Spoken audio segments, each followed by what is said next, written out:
a minute and a half, 90 seconds. That's all collegiate gymnasts get to execute a floor routine that can make or break their team's performance. But while the final product is only 90 seconds, it takes months to create a floor routine primed to score big come meet time. One University of Florida gymnast chose to pay homage to her Arabic culture in her routine. Sophomore Danie Ferris wanted to celebrate her Moroccan heritage through her music and dance. My mom's from Morocco, which is in North Africa, and that's been a big part of my life, especially just growing up with her. So her culture has been a big part of my culture and my life. So I kind of just wanted to honor that and use that to express myself. Ferris started thinking about this season's routine at the end of last season and worked with Florida assistant coach and choreographer Jeremy Miranda to pick the music and design the routine.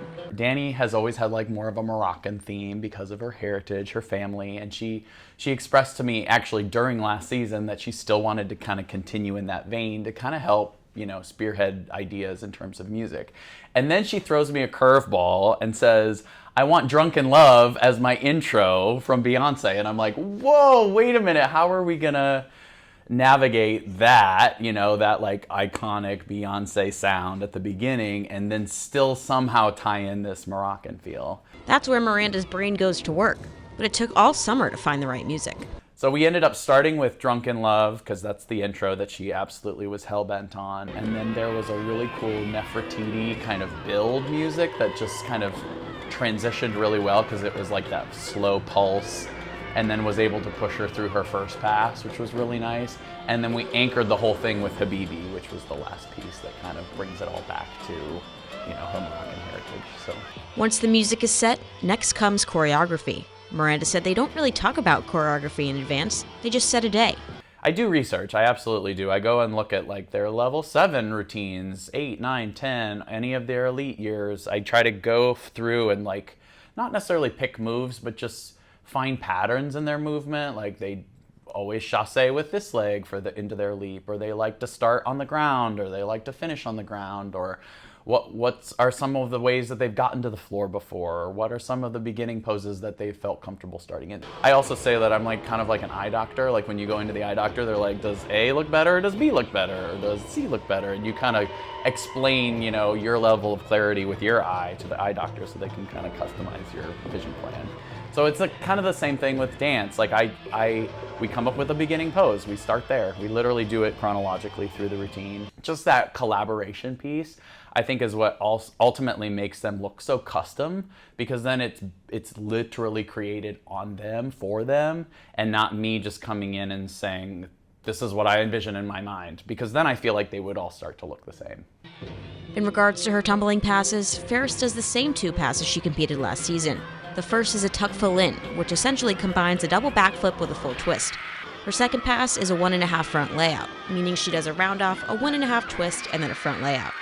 Ferris worked closely with associate head coach Adrian Burdett in the summer to see what passes they want to do.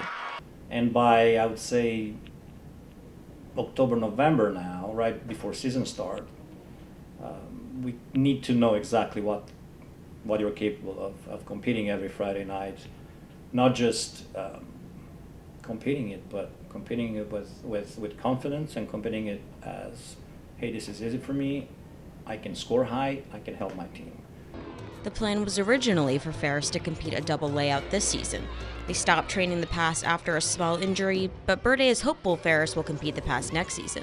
The full in that she does is one of the best in the country right now.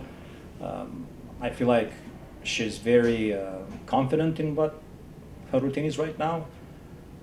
Right before she goes, she wants me to say, you've got this, no doubts, just go there and beep, beep, beep. I'm not gonna use those words, but yeah, just do it. Even toward the end of the season, minor tweaks are still being made to achieve the highest possible score.